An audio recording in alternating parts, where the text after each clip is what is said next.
So Lynn, thanks so much for taking time out today to the Art of Fearlessly Doing Business interview with us. Please tell everybody who you are and what your business is. Sure, my name is Lynn Moran, and I co-own a business consulting and coaching company in Arizona. And what's your ideal client? My ideal client is a leader of a small or large business who's interested in raising their game to the optimum level. So one thing we talk a lot about in our business is we're interested in optimal performance for leaders, teams, and companies. That's awesome. So you've been obviously in business for a really long time, but you took a long time, right? Yeah. And so you took the leap to start the coaching company probably about the time you and I met. How many years ago was that? 8 years. We've known each other for 8 years. It's incredible.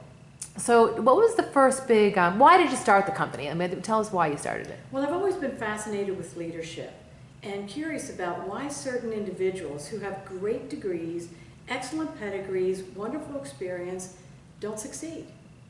And so I really believe that over time it has to do with self-awareness, awareness of others, and self-management. So my belief about people is that they possess the capabilities and the insight to do incredible things if they have the opportunity to unlock it. And so you felt compelled to help people do that just kind of out of the blue, or was it something that just kind of... Yeah, and I'm like, I did the leadership. I ran a company for one of the largest food businesses in the world. So I did the journey myself. Did some things well, some things not so well. And along that journey, I realized that it's really about doing the work. So I look at leadership like being an athlete. Let's say you're a runner in high school and you're really good. In fact, you're so good that you get a scholarship to go to college. Still a runner, but now you have to take your game up a level because the competition has changed. Let's say you're so good in college that you make the Olympics. Still a runner, but now you're up on a global stage. So you might be using muscles you didn't even know you had, as well as refining the muscles that you've been using all along. But to compete and stay on the edge of greatness, you have to do the work. So I see leadership like muscles. You have to work them, you have to find them, and you have to use them. I love that analogy. So what was the first big fear you had to overcome to get started? Because you came from corporate America, where things are structured. You're a C-level executive. Things are what they are, and then you decide to open up your own business. Did you have to overcome any fears of your own to get started? Probably not fears about doing it, but I've always had to deal with security. So for me to walk out of the corporate world away from regular paychecks, bonuses, insurance was a big deal for me because I grew up in a very poor family, not a very stable family. So security has always been significant in my life. All of a sudden, I just believe that if I don't do it now, I'll never do it. And I said, I have to redefine what security is. Is it really a dollar somebody else gives me, or is it just a dollar that you make?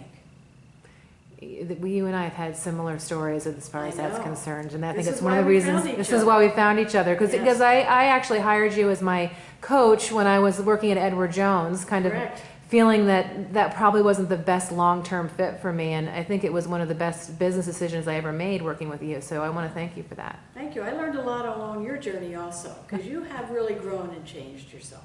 Well, thank you so You much. did the work. Yeah.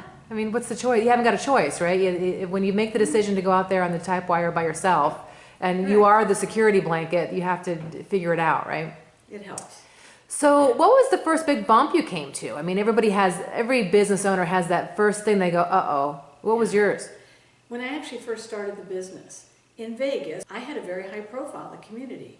Everybody wants to know you. You get a lot of, can you be on this? Can you participate in this? And so you don't think about, it's really the job, not always us. When I came to Arizona, it was Lynn who.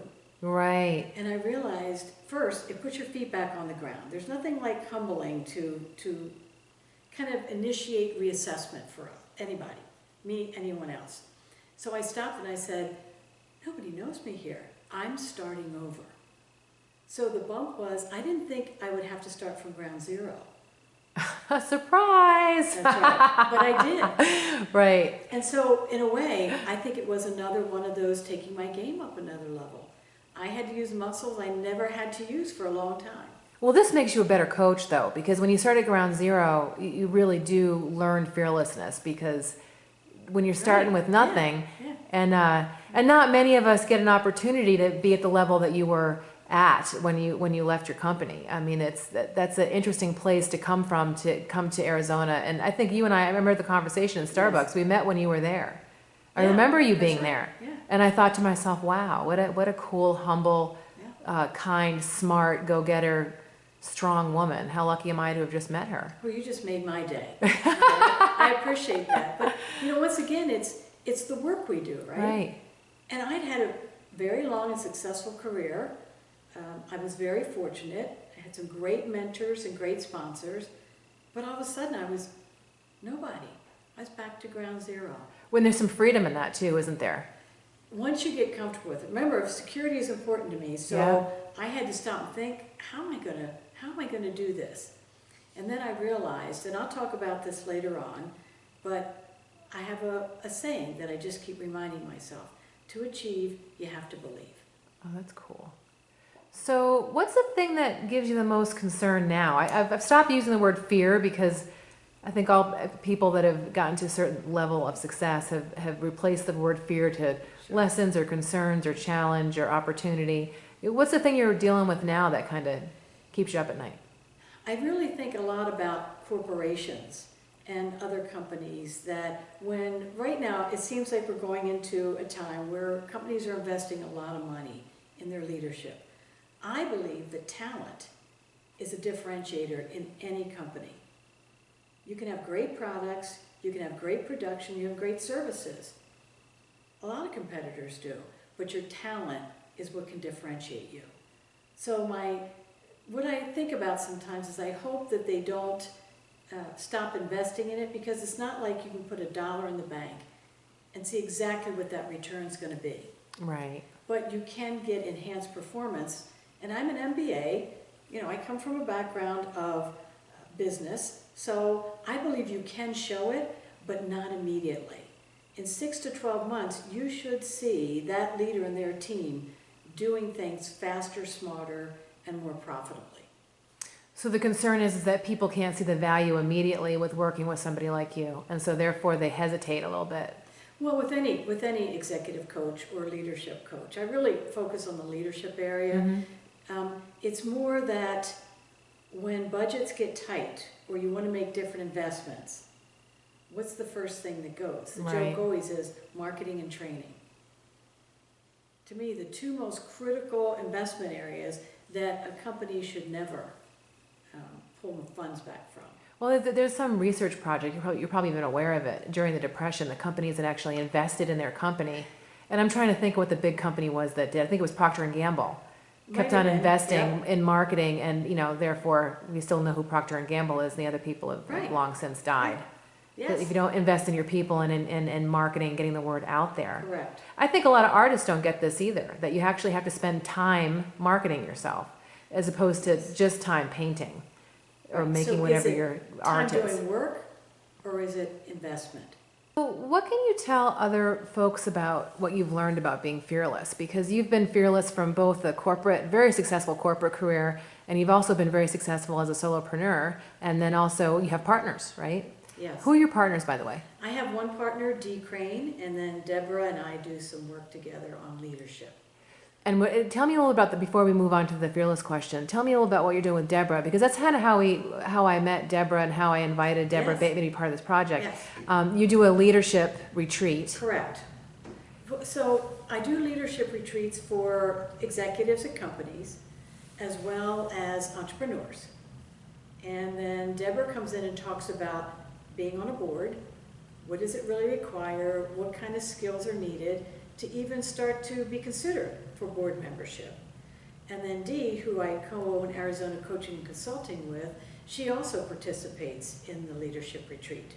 And she and I and Deborah are also certified in the Hogan Assessment, which talks about your strengths, your values, and potential derailers, which are strengths, if overused, can derail you professionally and personally. So we work a lot with leaders And I'm very passionate about having leaders go away, get away from work, and take the time to really reflect and be intuitive and insightful with themselves. And do you have one scheduled coming up? Because I know you just had one. Probably in the fall. In the fall. We usually do, I don't try to fill a room with 150 people. We actually limit the number of executives who can come. Most are corporate executives with good-sized companies, and they're either in a new senior position or they're trying to hold onto their senior position, or they're what we call high potentials. They're up-and-comers. Cool. All right, so we really spend a lot of time talking about how do you step into and ignite your leadership power. That's cool. I was impressed with the ladies that were in the room the day that I came to learn about the workshop. So Some of them did attend. Yeah, that's awesome. That's awesome. So now back to the fearless question. Okay. What can you tell other people who are listening to this video who either may be stuck in a situation or wanting to move to a different situation, or just generally about what you've learned about being fearless? I believe it comes from inside. You have to have a passion and a fire burning within you to commit yourself and be passionate about something that you really want to do. So all along my career, I went to school 8 years at night to get my undergrad. Then I went on Saturdays and all day Saturday and Fridays to get my MBA while I worked full time. And all along the journey, even from when I first started to work at Mars, people said to me, they'll never hire you. You haven't finished your degree, which was true. I was going at night, I hadn't finished it. And then they said, they're never gonna hire you, you don't have any sales experience. It's true, they wanted people with sales experience. But when you unleash your passion and you kind of don't let anybody else's biases or preconceived notions weigh you down, you can soar. That's one of the things that always impressed me, because you started actually as an admin at Mars, right? So No, you were like actually, at the government, I was an admin. I started as a territory sales rep. I don't think there was a lower position in sales. It was an entry-level position in sales that I started with, or with Mars in Baltimore. And you moved to one of the top spots in the company. I worked my way up. I did stints in sales, licensing, and I was in HR for 10 years. So I was very fortunate because Mars believed in developing you not only functionally, but giving you breadth of experience also. But how could they not see what you were doing? I mean, you just kept on defying gravity, right? I'm just going to keep on educating myself and keep working hard and keep on educating myself and keep working hard, and eventually you rose to the top of the country. I mean, that's really admirable.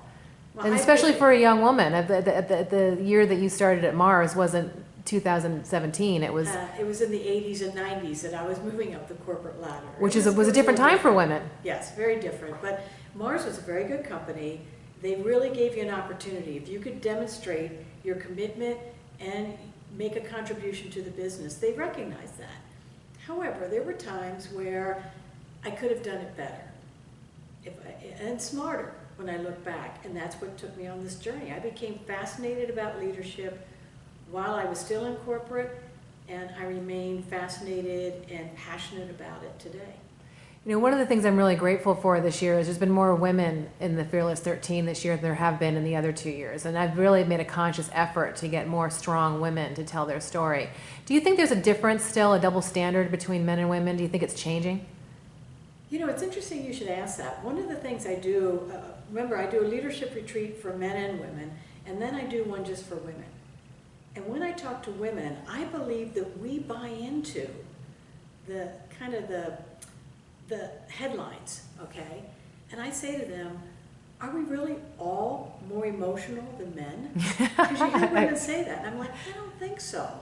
I work for some men who I can tell you were pretty emotional.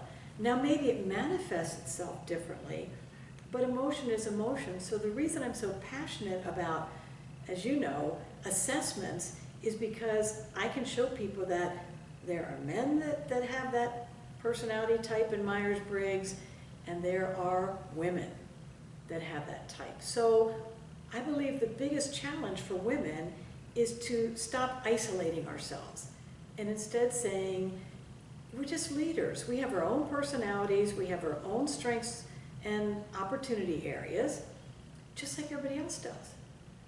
So I'm really passionate about that. I think they have to get rid of the tapes. Right, that there's a difference. And not buy into, once again, the headlines. Women are more emotional. Women don't do as well in these areas.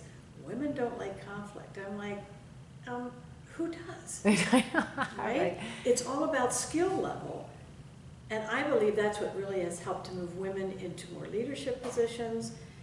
And I believe it will continue to be the differentiator in the future. Well, Lynn, I really appreciate your time because you're a busy lady, and I know it's for you to take time out to this interview is a big deal. So thank you so much for that.